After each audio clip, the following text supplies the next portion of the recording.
Bueno, muy buenas noches. Vamos a dar comienzo a la... Bueno, muy buenas noches. Vamos a dar comienzo a la clase, ya que se vayan incorporando las personas que vayan llegando para que ganemos tiempito, ¿listo? Sobre todo hoy que es viernes. ¿Me escuchan bien, por favor? ¿Alguien me indica? Sí, señor. Sí, eso. Sí, señor. ¿Y se proyecta en pantalla la imagen? De pronto comenzamos. Sí. Señor, pronto comienza. Perfecto. Listo, pues como les adelanté en el grupo de WhatsApp, hoy nos corresponde el tema 10 y el tema 11. El tema 10 era el tema que pues ayer no se pudo dar por el profesor por temas técnicos.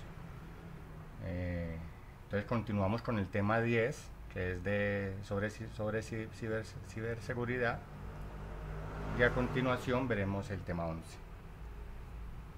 En este tema vamos a ver lo que es la importancia de tener los conocimientos básicos acerca de la seguridad informática.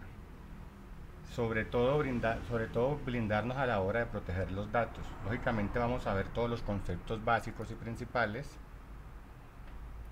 pero vamos a hacer una práctica bastante interesante, que es cómo proteger los datos, no solamente a la hora de la integridad, que es que estén siempre disponibles en caso de que nuestro computador sufra algún daño o nuestra memoria externa en la que lo estemos usando sufra algún daño.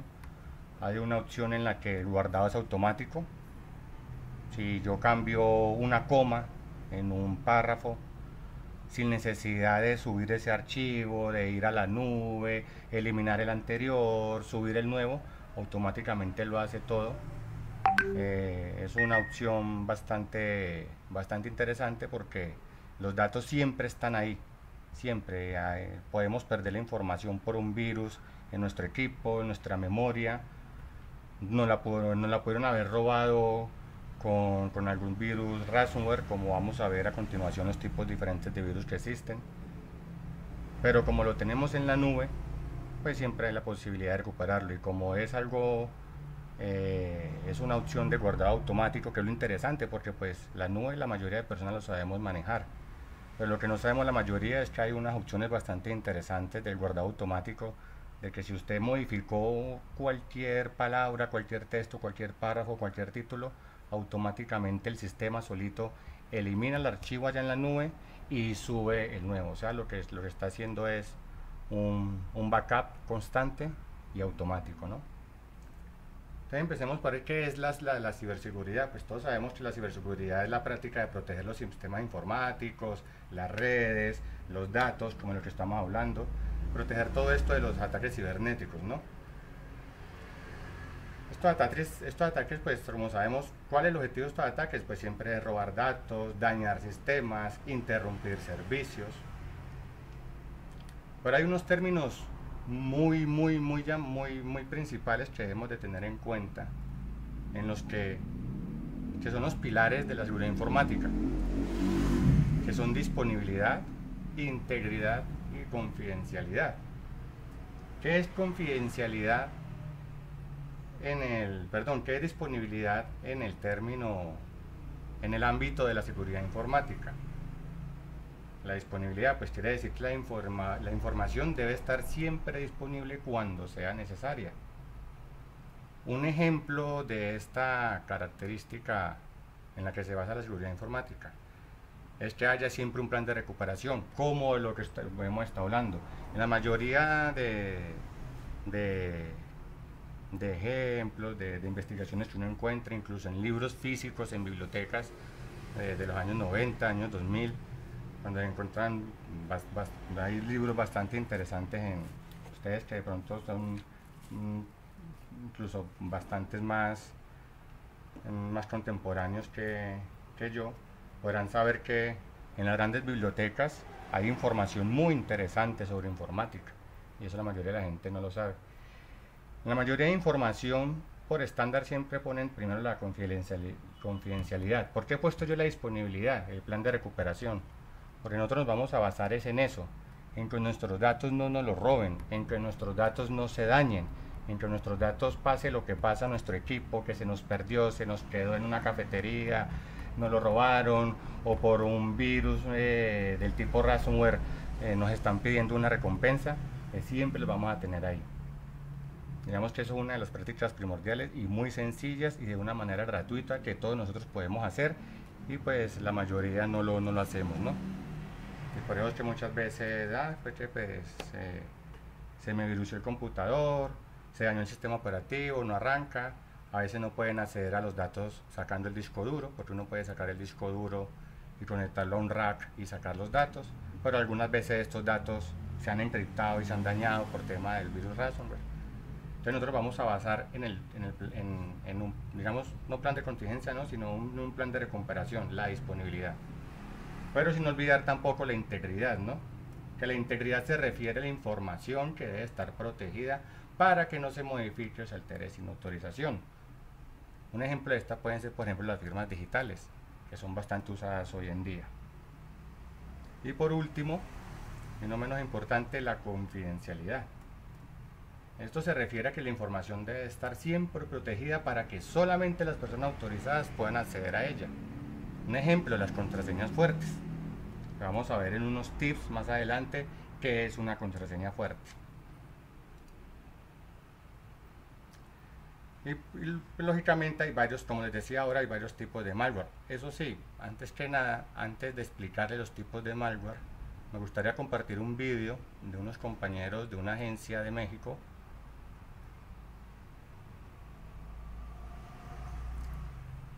que complementa la información que yo doy para que hagamos un poquito más dinámica la clase. ¿Listo? En caso de que no se escuche el video, me lo dicen.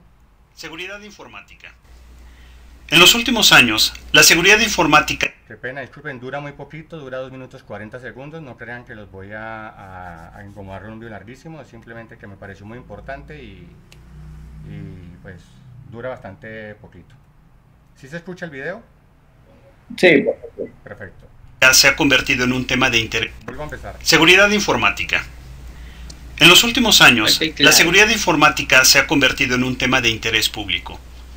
Tanto expertos en el tema como usuarios generales utilizan términos como clave de acceso, contraseña, password, fraude informático o hacker. Hoy por hoy, no solo es deseable, sino indispensable, tener conocimientos firmes relacionados con este tema, pues sin ellos, el usuario de computadoras podría caer en un estado de indefensión tal que podría poner en peligro no solo su información o equipo, sino su propia integridad. La seguridad informática se vincula con 3 elementos básicos. La información, que como activo intangible representa quizá el elemento más sensible y vulnerable. El software, cuya pérdida o modificación malintencionada puede representar severos quebrantos económicos u operativos, no solo hacia el usuario, sino a toda una institución. Y el hardware, que al fallar provoca retrasos en la operación diaria y la consecuente pérdida de tiempo y costos elevados. Existe un sinnúmero de medidas preventivas que permiten proteger estos 3 elementos, tales como respaldos de información o backups, controles de acceso de hardware y software, programas antivirus, anti-spyware y anti-spam, uso de firewalls, actualizaciones continuas al sistema operativo, mantenimiento al equipo de cómputo, protección física en las áreas de operaciones de red, tales como extintores, detectores de humo y calor, sistemas de anclaje y ventilación, controles de temperatura y humedad, reguladores de voltaje, sistemas de suministro continuo de energía, entre otros. Sin embargo, para un usuario, la protección de su información es generalmente más importante que la protección misma del software o su equipo, razón por la cual, para garantizar la seguridad de los datos, es preciso cumplir con 3 componentes fundamentales. Integridad. Significa que la información debe ser modificada solo por entidades autorizadas. Disponibilidad. Es decir, tener acceso a la información cuando se le requiera. Y confidencialidad, donde solo instancias facultadas para ello podrán visualizar los datos. Debido a su importancia, la seguridad informática debe ser tema prioritario, tanto de expertos como del usuario común. Gracias por su atención. Mi nombre es Cuauhtémoc Vélez y nos veremos en una próxima entrega de... Como pueden ver, los compañeros aquí de esta agencia de México complementan muy bien la información que yo les estaba dando. Si ustedes pueden ver, dijeron lo mismo. Disponibilidad, integridad y confidencialidad. Esos son los tres pilares en los que se basa la seguridad informática. Ahora vamos a ver, después de mostrarles los tipos de malware, vamos a ver a qué se refiere más detallado estas tres cosas, porque estos tres pilares son simplemente una acción de factores, una acción de, digamos, de procesos para ejecutar a la hora de tener en cuenta digamos, un proceso de implementar unas medidas de seguridad informática, ya sea en nuestra oficina, en nuestro entorno de trabajo, porque cada uno, así tengamos un portátil que es el que llevamos a todos lados, ese portátil es nuestro entorno de trabajo. Y si lo dejamos vulnerable, imagínense ustedes que son profesores también, imagínense cuando uno pierde, a mí me ha pasado perder la información, o sea, eso es catastrófico, o sea, ya sea información de alumnos, de trabajos que se han entregado, de tareas, de material de trabajo programado que tengamos de 2-3 meses, o sea, eso es una catástrofe para nosotros como docentes. Entonces hay ciertas medidas con las que podemos evitar, y como hoy en día la mayoría de casos que se ven a nivel cotidiano es eso, la pérdida de datos, ya sea por un error nuestro, ya sea porque nuestro equipo falló, por un virus que no actualizamos a tiempo, no manejamos un buen antivirus, o alguien llegó con una memoria externa, que eso también lo vamos a ver, desconfiar de las memorias externas, tanto de los correos. Bueno, me estoy adelantando un poquito. Voy a explicarles primero, antes de ver esos tips y qué es lo que debemos hacer, los tipos de malware. Hay muchos más, ¿no? Pero digamos que los que más se ven y los más cotidianos, y que nosotros como usuarios normales, porque pues nosotros al fin y al cabo no tenemos bueno, nosotros como agencia pues digamos que tenemos un servidor a nuestra disposición, pero como docente no tenemos ningún servidor ni ninguna red configurada a nuestra administración como para que nos vayan a atacar, pero sí nuestro entorno de trabajo. Y normalmente en cualquier entorno de trabajo, ya sea docente, usuario, alumno, estos 6 tipos de malware que aquí estoy citando, que son virus, gusano, troyano, spyware, adware y ransomware. Pero el ransomware les sonó familiar porque se los comenté antes. El ransomware es el robo de datos, que ahora se lo explico con profundidad.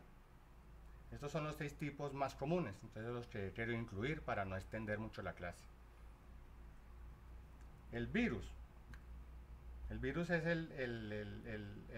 el archivo malicioso estándar normal que se replica a sí mismo, ¿no? Y que normalmente necesita ¿sí? Jenny Nieves ha levantado la mano.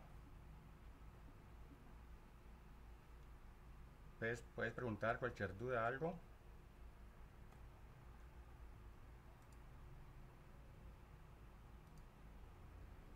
Bueno, cualquier cosa, tranquilos que pueden comentar o añadir cualquier cosa. En el caso del tipo de virus que realmente pues solemos llamar virus a todos los tipos de malware, pero realmente no. La palabra global sería malware para llamar a cualquier archivo malicioso, porque ¿qué es el malware? Es un archivo malicioso. Lo que pasa es que nos acostumbramos a llamar virus, ¿verdad? Pero virus es simplemente un tipo de malware específico que lo que se hace es que se replica a sí mismo, y la única manera en que se propaga es de un archivo a otro. Normalmente se propagan a través de archivos adjuntos, correos electrónicos, descargas de internet o unidades externas infectadas. Luego tenemos el gusano, que es muy parecido. La única diferencia es que este, en vez de replicarse a través de los dispositivos externos, lo que hace es que se replica a través de la red. A eso es realmente si lo miramos a fondo, a nivel de bits, de ceros y unos, es lo mismo, lo único que entra por la red, pero es exactamente lo mismo.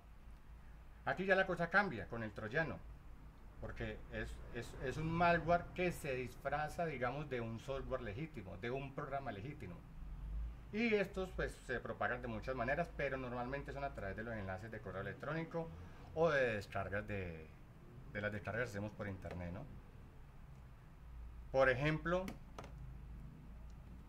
el archivo se nos instala, un programa malicioso que puede consumir recursos, puede estar minando una minería de Bitcoin con nuestro procesador, con nuestra RAM, con nuestra tarjeta gráfica, sin darnos cuenta. Simplemente vemos que el computador está lento, vamos a ver el administrador de tarea, los procesos que hay, vemos que hay un proceso desconocido que tiene el 95% del procesador ocupado, el 80% de la memoria RAM ocupada, y cuando vemos que empezamos a investigar de dónde viene ese proceso, vemos que viene, por ejemplo, de Word. Entonces resulta que es un virus que se ha disfrazado de Word para que nosotros creyamos que realmente no hay ningún virus.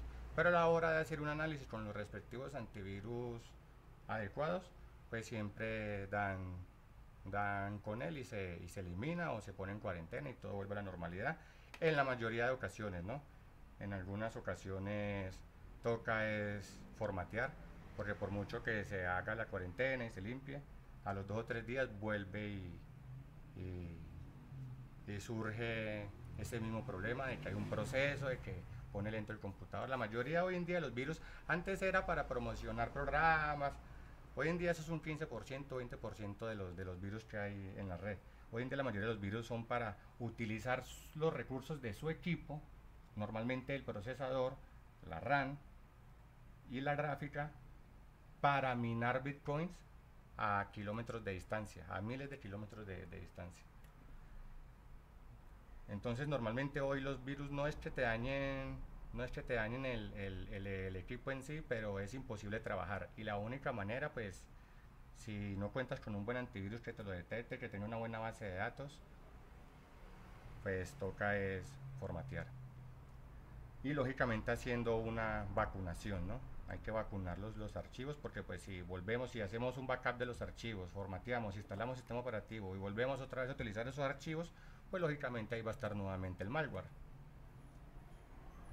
Entonces íbamos por el troyano que se disfrazaba de otro programa para que no lo veamos, ¿verdad? Vamos para el spyware. Como su nombre lo indica, el nombre spy es de espía. Esto lo que hace es que nos espía el equipo porque recopila información sobre nosotros sin nuestro conocimiento, lógicamente, y sin nuestro consentimiento. Suele recopilar información sobre el historial de navegación, para mandar cookies para la publicidad, peor aún las contraseñas, tarjetas de crédito que tengamos asociadas con Google y demás con el navegador, informaciones de contacto y demás. Parece que no, pero es uno de los más peligrosos. La gente le teme mucho al ransomware, pero la verdad yo al que más le temo es al spyware, porque te puede estar sacando los números completos con el CVC de la tarjeta de débito o crédito, y te pueden estar haciendo compras. Luego tenemos el hardware. Eso, como su nombre lo indica, ad, viene la palabra publicidad. Lo que hace es meterte publicidad, y pues no te daña el equipo ni nada, pero todo lo que sean procesos que no son del equipo, pues lo que hacen es ralentizar y molestar nuestro trabajo, ya sea la navegación en internet, o ya sea un trabajo local que estemos haciendo en una aplicación. Buenas noches a todos los que van llegando. El hardware lo que hace es eso, mostrarnos mucha publicidad y no dejarnos trabajar tranquilo. También consume recursos, lógicamente. Y por último, el ransomware, al que todo mundo tanto le teme, pues lógicamente no, porque lo que hace es que bloquea el acceso al sistema o a los datos. Muchas veces es solamente a los datos. Podemos usar el Windows con toda normalidad, pero cuando vamos a abrir un archivo, resulta que esos archivos están encriptados y nos llegan correos constantemente de que ingresemos tanto dinero en tal cuenta para recuperarlos. Y lo peor, ¿sí? ¿Alguien está levantando la mano? ¿Alguien tiene alguna duda? o metió el dedo sin querer. Listo, continuemos. Lo que hace es que le llegan correos constantemente de que necesitan que le ingresen este dinero para recuperarlos en una respectiva cuenta, y lo peor es que no es dinero en una moneda normal de algún país, sino que suele ser en bitcoins. Entonces ya complica a la persona. Si no tiene una cartera de bitcoins, vaya a crearse una cartera de bitcoins, consiga un asesor o un intermediario que te convierta dinero en bitcoins y recupere su información. Por eso hoy nuestra práctica va a ser el Drive. Cómo mantener nuestros datos totalmente protegidos, incluso con los cambios que hagamos, así sea una coma o un puntico en cualquier párrafo de ese documento. Entonces esos son los tipos de malware, como venía diciendo. Y ahora vamos a ver los tips. Vamos a verlos uno por uno. Que lógicamente pues la mayoría los conocerá. Que después utilizar antivirus, el sistema mantener el sistema operativo actualizado, no repetir contraseñas, vigilar los dispositivos, desconfiar de memorias externas y no abrir correos desconocidos. En el primer tip de utilizar antivirus, pues lógicamente la mayoría de gente comete un error grandísimo, y es que utiliza antivirus gratuitos como el famoso Avast y muchos más gratuitos que son de fama, pero realmente a la hora de proteger contra un malware real y poderoso no hacen nada. Desafortunadamente, para estar protegidos solamente hay dos maneras. Una es utilizando un antivirus de pago, y realmente no es para hacer publicidad, pues realmente no trabajo para ninguna empresa de ellas, pero realmente el Kaspersky y el ESET son los únicos dos que realmente protegen, y eso que lo protegen a un 70%, porque todo lo que esté conectado a internet es vulnerable, tenga antivirus o no tenga antivirus. Si es cierto que tiene un antivirus de pago como los que acabo de nombrar, la protección es muchísimo más, y sobre todo que estas vienen con controles, con control parental, por si de pronto tenemos niños a los cuales queremos bloquearles ciertas páginas pornográficas o redes sociales a cierta hora para que no se distraigan con las redes sociales. Digamos que son opciones muy interesantes, pero que digamos que nos van a proteger al 100%, ningún antivirus. La única protección al 100% es no estar conectado a internet, es la única que existe. Mientras esté conectado a internet siempre hay una posibilidad, pero siempre hay planes, digamos, de contingencia, ¿no?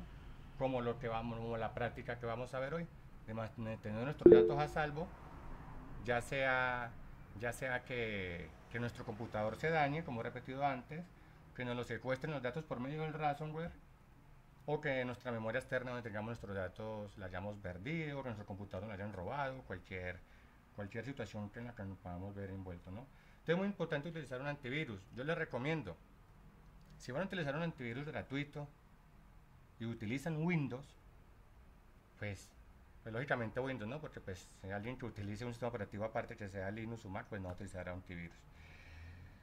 Si van a utilizar un antivirus gratis, pues mejor utilicen el Defender, el que viene por defecto de Windows, porque hace exactamente lo mismo que un Avast, que no tanto de esos famosos gratuitos que hay, hace exactamente lo mismo, con la diferencia que no te va a consumir tantos recursos, por un antivirus que viene bajo el lenguaje Visual Basic, que es el lenguaje sobre el que está creado el sistema operativo Windows. Entonces, para usar un oro gratuito nos quedamos con el del sistema operativo Windows. Eso sí, si no van a usar la segunda opción, es no usar ninguno. Pero para esto hay que saber manejar. Yo, por ejemplo, llevo sin antivirus desde el año 2014, más o menos. Desde que hice ciertas pruebas y me di cuenta que en cuanto menos antivirus utilizaba, menos archivos me entraban. Pero entonces tuve que aprender a navegar, tuve que aprender a descargar, tuve que aprender a saber dónde me metía. Y eso que de vez en cuando me entra un antivirus, normalmente el adware. ¿Se recuerdan? El adware era el de la publicidad. Ese es el que me entra cada 3, cada 4 meses. Pero entonces yo le meto un antivirus de pago de una licencia que contrato para 3 meses, le hago el análisis, encuentra el malware, el archivo malicioso y problema solucionado. Entonces hay dos opciones, o utilizar un antivirus de pago o no utilizar ninguno y saber navegar. Y aún así no hay nada que te proteja al 100%. El siguiente tip es tener el sistema operativo actualizado, porque cuando actualizan los sistemas operativos, normalmente cambian algunos parámetros en cuanto por debajo a nivel de lenguaje de programación, de conexiones, protocolos. Algunas veces se hacen incompatibles con lo que estamos usando, con la red que estamos usando, y se puede ver vulnerable a la hora de que te entre un virus o cualquier archivo malicioso, ¿no? Es muy importante mantener el sistema operativo actualizado. Hoy en día todos los sistemas operativos, pues el 80% usado por todos nosotros es Windows. Y entramos a la configuración, actualizar sistema. En caso de que sea una licencia, pues si estamos en nuestra institución, normalmente tienen una licencia corporativa en el que automáticamente se actualiza cuando le damos a actualizar. Otro tip es no repetir nuestras contraseñas en las diferentes aplicaciones, porque resulta que si a usted alguien le descubre una contraseña y es alguien pues que sabe que otras plataformas maneja usted, pues es muy probable de que la persona piense, bueno, pues si esta contraseña es posible que la tenga para esta plataforma, vamos a intentar, y así sucesivamente. Y hay gente que utiliza una contraseña maestra, según ellos maestra, ¿no? Maestra que porque es la misma para todas. Por un lado, la ventaja es que nunca se te van a olvidar, nunca va a tener de recuperación porque ya te la sabes. Pero el lado malo es que si alguien te la descubre y conoce las plataformas por las que te manejas, y todo el mundo sabe que todos tenemos Google, todos tenemos YouTube, todos tenemos Facebook, Twitter, y lo más normal es que lo primero que haga es intentar entrar con esa misma contraseña a las plataformas. Entonces, y sobre todo tenemos alumnos muy curiosos, sobre todo cuando es en el área de informática, de sistemas, alumnos muy curiosos que quieren superar al profesor y entonces pasan cosas que no deben de pasar, ¿no? 4, que va muy ligado al 3, vigilar los dispositivos. Muchas veces estamos en clase, fuimos al baño, nos llamaron de secretaría y por la urgencia, el afán o algo, nos levantamos y nos fuimos. Y ahí quedó la sesión iniciada, sin bloquear. No solamente ya nos pueden ver las contraseñas a través del navegador de Google, porque si yo vengo aquí, les voy a mostrar, estoy compartiendo pantalla, ¿verdad? Sí. Si yo vengo aquí a Google y le digo configuración y escribo contraseñas, lógicamente cuando la persona, la mayoría de todos en nuestro computador, de nuestro entorno de trabajo, de nuestro computador personal, pues tenemos nuestra sesión iniciada. Tenemos contraseñas, dice gestor de contraseñas, y lo único que tenemos que hacer es clicar sobre ella y la vemos, ¿cierto? Entonces, si hay una segunda autentificación, nos pide que iniciemos sesión nuevamente, pero si no, cuando le den aquí, mire, por ejemplo, se pudo ver esa, ¿verdad? Entonces, es muy importante vigilar los dispositivos. Creemos muchas veces que el peligro está solamente desde la red. A veces la red está en el mismo dispositivo físico, como resulta con las memorias externas que vamos a ver a continuación, que también va muy ligado a esto. No solamente debemos cuidarnos a nivel de digital, sino a nivel físico, ¿no? Entonces es muy importante vigilar los dispositivos cada vez que nos vayamos a levantar, cerrar sesión, ya no solamente por temas de contraseñas. Tenemos, digamos, nuestro material de trabajo con nuestra evaluación y nuestras respuestas, y Y no falta el alumno curioso, ¿no? Entonces es muy importante el tema, el punto 4. El punto 5, como les decía, el confiar de memorias externas va totalmente ligado al 4 y al 3. Siempre, siempre, así como debemos usar un antivirus. Normalmente los antivirus que les nombré de pago también vienen con una opción que cada vez que usted conecta una memoria externa, él le pregunta, ¿quiere analizar esta memoria antes de que esta memoria acceda a su sistema? Es muy importante si en nuestro equipo tenemos información confidencial que no queremos, porque esto es que la mayoría de alumnos, y más y si trabajamos con primaria, porque trabajamos con bachiller, que también, pero sobre todo con primaria, se la pasan instalando juegos en sus equipos, en sus casas, en sus computadores personales, los llenan de virus, esos virus pasan a las memorias externas, y nuestros equipos, cuando le decimos al alumno, listo, sí, pásame fulanito, pásame la memoria, que te voy a pasar el material. Ya ese equipo automáticamente quedó igualito al equipo del alumno. Como si lo hubiéramos instalado miles de juegos llenos de virus, porque esos juegos que son gratuitos, si es gratuito es por algo, porque viene acompañado con su regalito, ¿sí o no? Hay que desconfiar de la memoria externa, entonces por eso la importancia del primer paso de utilizar antivirus. Normalmente los antivirus que vienen con esta opción para vigilar memorias externas son los de pago. Vamos con el sexto tips. Eso yo creo que lo habrán escuchado a diestra y siniestra, ¿no? Porque pues la mayoría de los virus vienen por acá. No abrir correos desconocidos. Porque por los correos, como todos saben, nos pueden llegar. No solamente, hay algo que me disculpan que faltó muy importante agregar en el tipo de malware, el phishing. Se me fue la paloma al cielo ahí, me disculpan, que no la agregué, pero ya mismo se lo explico. ¿Qué es el phishing?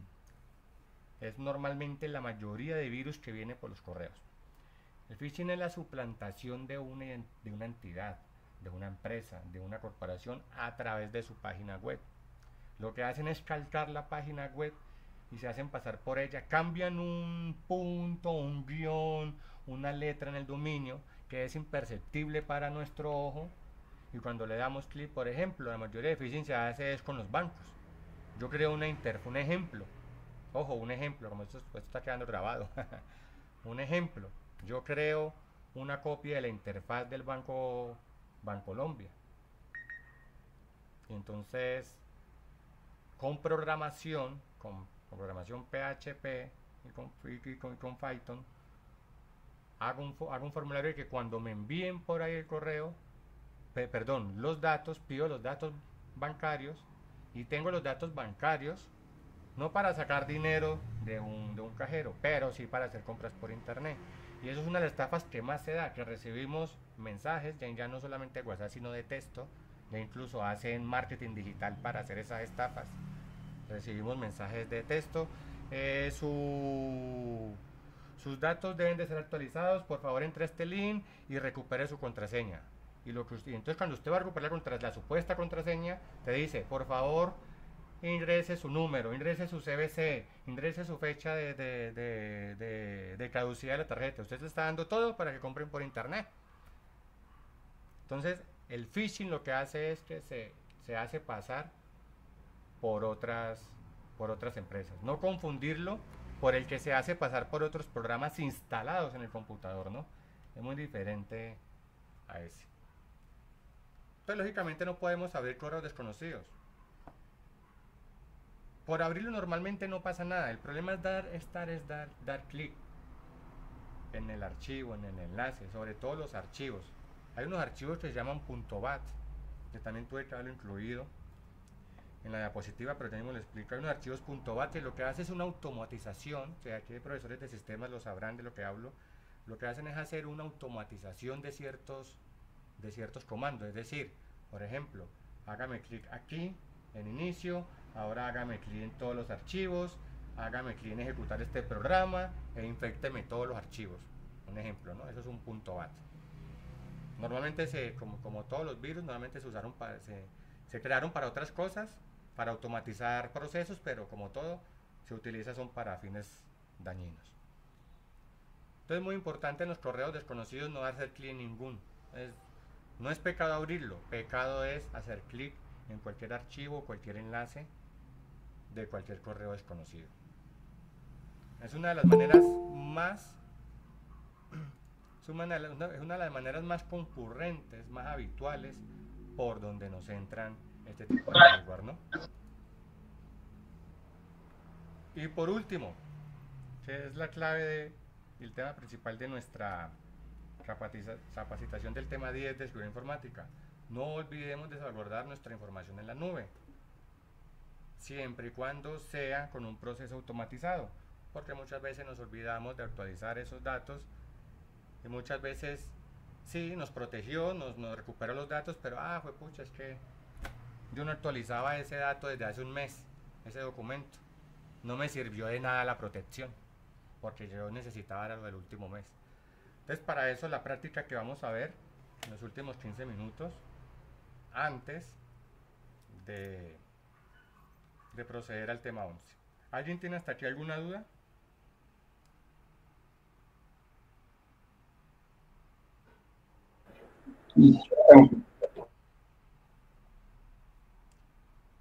Listo, perfecto. Nuestra opción, hay muchas aplicaciones para la nube. Los más conocidos son Google Drive, el OneDrive, el Google Drive de Google, lógicamente, el OneDrive de Microsoft y el Mega, ¿verdad? Lo interesante de Google, del Drive de Google, es que tiene una aplicación para instalar en nuestro dispositivo, ya sea celular, computador, tablet, que cuando lo instalamos nos permite sincronizar una carpeta de nuestro equipo. Entonces, por ejemplo, yo les voy a mostrar un caso real, ¿cierto? Aquí pueden ver, este es uno de los dos equipos con los que trabajamos en nuestra agencia. Si ustedes ven, hay una carpeta que dice trabajo de desarrollo web. Esa carpeta es todo lo que tiene que ver con el área del trabajo, con el área de desarrollo web, y es muy importante para nuestra agencia, ¿no? Si esto lo llegáramos a perder, mejor dicho, sería una catástrofe mundial para nosotros. Entonces, lo que hicimos nosotros a través de Google es que, espérate un momento, porque Albert también les va a enseñar, es que, por ejemplo, esa carpeta de trabajo de desarrollo web pertenece realmente a un disco duro. Me acaba de saltar ese error porque no tengo conectado el disco duro. Ya lo acabo de conectar. Y aquí ya me acaba de entrar, ¿cierto? Esta carpeta de trabajo de desarrollo web está dentro de un disco duro externo. Pero así como pudiera estar nuestro disco duro externo, pudiera estar dentro de nuestro equipo sin ningún problema. Sino que lo hicimos con un disco duro externo porque para poderlo manejar entre diferentes sedes. Pero siempre cuando llega a un computador, siempre está sincronizado con Google, que es lo que nosotros vamos a ver hoy. Este es el Drive de Google que la mayoría conocerán. Un momento, yo paso aquí.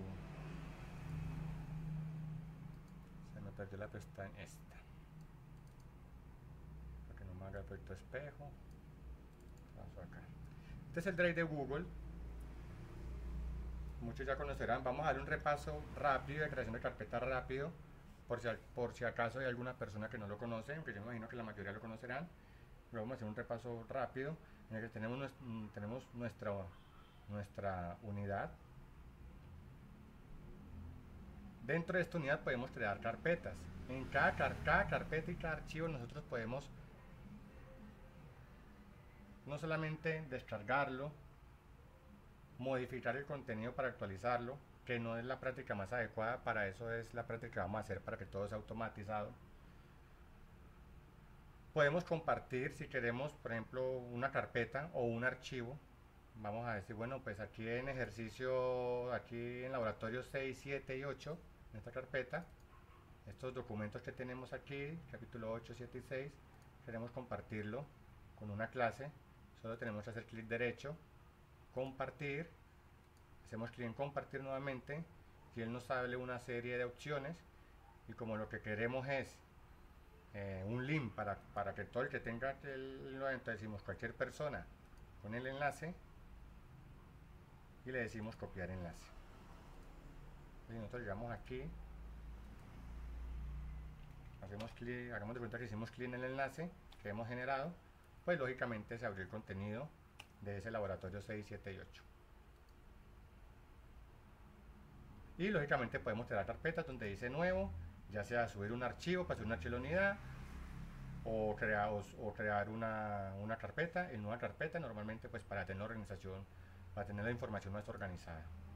Lo interesante de esto es el archivo instalable, que no realmente no esté, digamos que instalamos Drive en el dispositivo, realmente no es eso, ya van a ver por qué.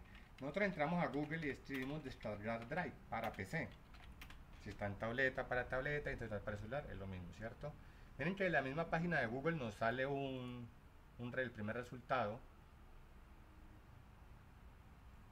Descargar Drive para ordenadores, pues está en idioma español de España, ordenadores, o sea, computadores.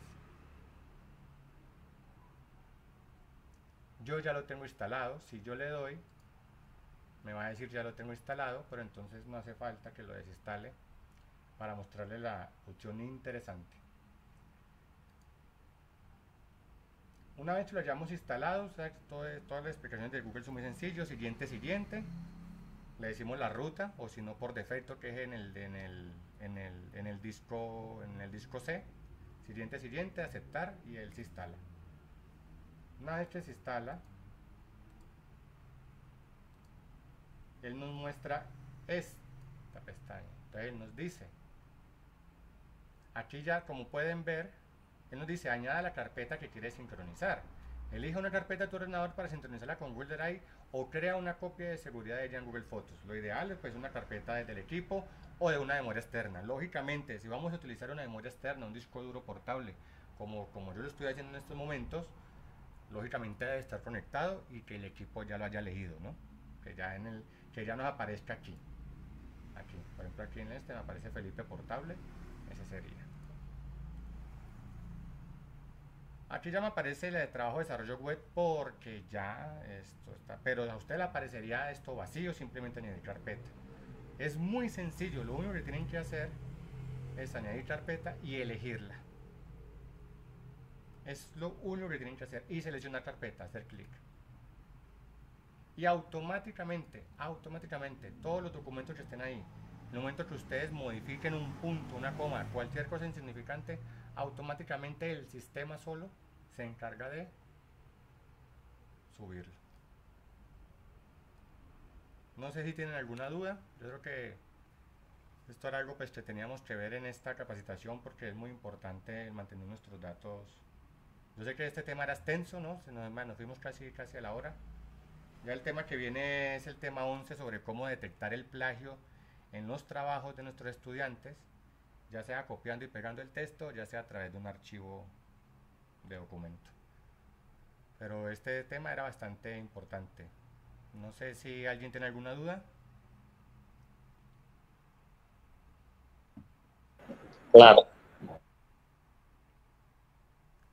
Listo, perfecto. Yo sí tengo